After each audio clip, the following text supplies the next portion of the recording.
Halo semua, balik lagi di channel Toraokun. Sebelum pembahasannya dimulai, silahkan klik tombol subscribe dan aktifkan lonceng notifikasinya supaya kalian gak ketinggalan info dan teori terbaru seputar One Piece.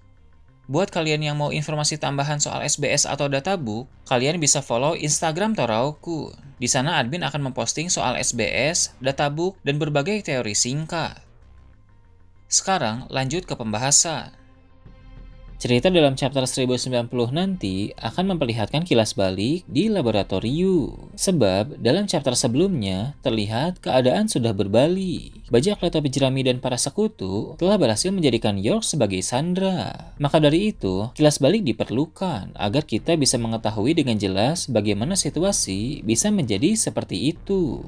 Dalam kilas balik tersebut akan ditampilkan pertarungan bajak laut topi jerami melawan para serapi. Luffy bertarung melawan S-Bear. Berbagai serangan telah dilancarkan oleh Luffy, tapi S-Bear mampu bertahan. Pada akhirnya, Luffy pun memasuki mode Gear 5. Dia menggunakan serangan-serangan yang unik dalam pertarungan tersebut, hingga berhasil membuat S-Bear kalah.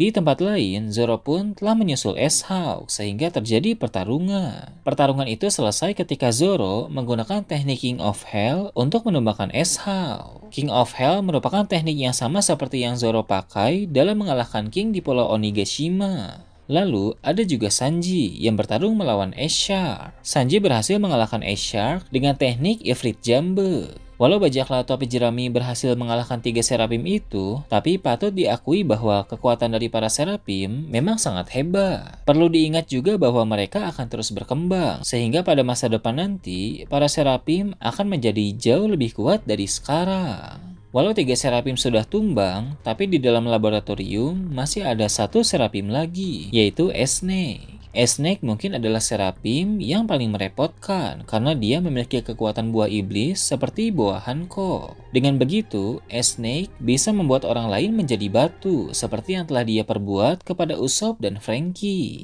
Dalam chapter terbaru nanti, kilas balik akan memperlihatkan S-Snake bertemu dengan Stussy dan Jinbei. Mereka pun akan bertarung. Stussy memahami kekuatan dari S-Snake sehingga dia akan menjelaskan itu kepada Jinbei agar mereka bertarung dengan hati-hati. Sementara itu, Robin, Chopper, dan Atlas telah tiba di ruangan tempat Vegapunk dan York berada. Mereka segera menolong Vegapunk dari York. Robin sukses mengalahkan York dengan mudah. Setelah itu, York diringkus dan dibawa ke ruangan lain. Orang-orang pun mulai berdatangan ke ruangan itu, kecuali Jinbei dan Stussy yang masih melawan S-Snake, serta Usopp dan Franky yang masih menjadi batu. Vegapunk meminta York agar menghentikan S-Snake, sebab hanya York yang bisa melakukan itu di sana, mengingat dia adalah orang terakhir yang memberi perintah kepada Serapi. Para kru bajak laut topi jerami yang telah mengetahui keadaan juga meminta York untuk memerintahkan S-Snake agar mengembalikan Usopp dan Franky seperti semula. Awalnya, York menolak, namun Zoro mengeluarkan aura binatang buas yang menakutkan untuk mengancam York. York pun ketakutan dan akhirnya mau menuruti permintaan mereka. Mereka pergi ke tempat di mana S-Snake sedang bertarung melawan Stussy dan Jinbei. Lalu, York memerintahkan S-Snake untuk berhenti. Setelah itu, dia juga memerintahkan S-Snake untuk mengembalikan orang-orang yang telah diubah menjadi batu. Kilas balik pun berakhir dan fokus cerita akan kembali ke masa sekarang ini. Bajak laut topi jerami bersama dengan Vegapunk dan Jewelry Bonnie mengatur rencana bagaimana mereka akan keluar dari sana. Konflik yang terjadi di Pulau Egghead tidak bisa hanya diselesaikan dengan kekuatan saja, melainkan dibutuhkan strategi yang matang. York memang akan mereka jadikan sandera, tapi tetap harus ada perhitungan sebelum mengambil langkah itu. Sebab kesalahan kecil saja bisa mengakibatkan kerugian yang sangat besar. Sementara itu, pihak Angkatan Laut sedang bersiap untuk melakukan pergerakan. Gorosei Saturn telah memberi perintah untuk menerobos masuk ke dalam pulau. Kizaru segera menghujani para cyborg monster laut dengan tembakan cahaya secara beruntun. Para cyborg monster laut yang terkena serangan itu pun mengalami kerusakan. Pasukan Angkatan Laut lalu mencapai daratan, di mana mereka harus bertarung melawan Pasifista Mark III yang berjaga di tepi pulau. Terlihat di chapter lalu, ada 2 Pasifista Mark III III yang berjaga di dekat kapal Kizaru. Kizaru pun akan menembak mereka dengan cahaya, tapi Pacifista Mark III memiliki teknologi bubble shield yang sangat kuat dalam pertahanan. Mereka akan memakai teknologi itu untuk menangkis tembakan Kizaru. Namun, Kizaru tentu tidak kehabisan akal. Dia akan bergerak dengan sangat cepat, lalu melancarkan serangan fisik berlapis Bushoshoku Haki yang sangat kuat kepada dua Pacifista Mark III itu, sehingga keduanya langsung terlempar. Kizaru pun menerobos masuk ke dalam pulau, diikuti oleh sebagian pasukan Angkatan Laut. Sedangkan sebagian lainnya tetap di kapal untuk melindungi Gorosei Saturn dan memblokir rute-rute yang mungkin bisa digunakan bajak laut topi jerami untuk melarikan diri. Jadi, yang masuk ke pulau adalah Kizaru, sedangkan yang tetap di kapal adalah Gorosei Saturn. Meski begitu, tidak menutup kemungkinan nantinya Gorosei Saturn pun akan ikut memasuki pulau apabila dia merasa harus melakukannya.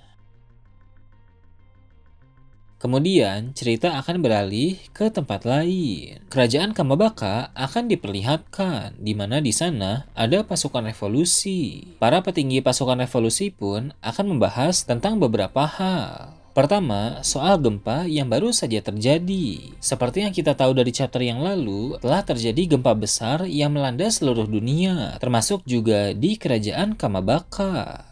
Kedua, tentang Garp. Berhubung berita soal Garp yang menghilang di Pulau Beehive telah tersebar luas melalui koran, maka pasukan revolusi pasti telah mengetahui hal itu. Sepertinya, yang akan mengawali pembicaraan adalah Ivankov. Dia akan bertanya bagaimana pendapat Dragon tentang berita itu, mengingat Garp adalah ayah dari Dragon. Namun, Dragon hanya akan memberikan tanggapan seadanya tentang berita tersebut. Mungkin, Dragon yakin bahwa Garp pasti selamat, sehingga dia tidak perlu khawatir.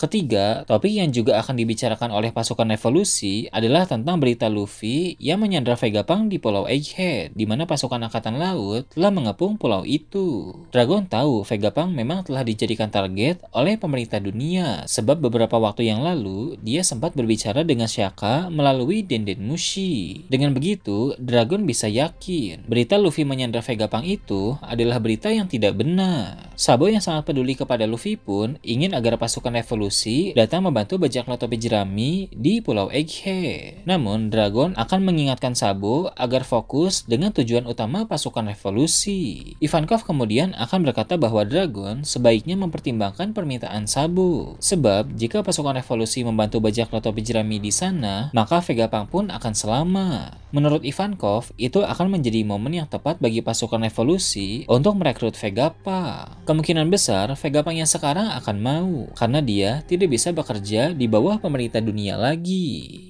Sementara mereka berbincang, tiba-tiba terjadi kehebohan di kerajaan Kamabaka. Sebab ada banyak kapal yang datang ke sana. Beberapa dari kapal itu adalah kapal angkatan laut. Namun sebagian besar dari kapal yang datang adalah kapal pemerintah dunia. Dragon pun menyadari bahwa di antara kapal-kapal itu ada beberapa kesatria suci yang datang untuk menyerang pasukan revolusi. Nah itu tadi prediksi chapter 1090 dan kedepannya. Gimana menurut kalian? Silahkan tulis di kolom komentar di bawah. Oke, segitu aja untuk pembahasan kali ini. Jangan lupa like, share, dan subscribe untuk video menarik selanjutnya. Gue Toraukun, Shambles.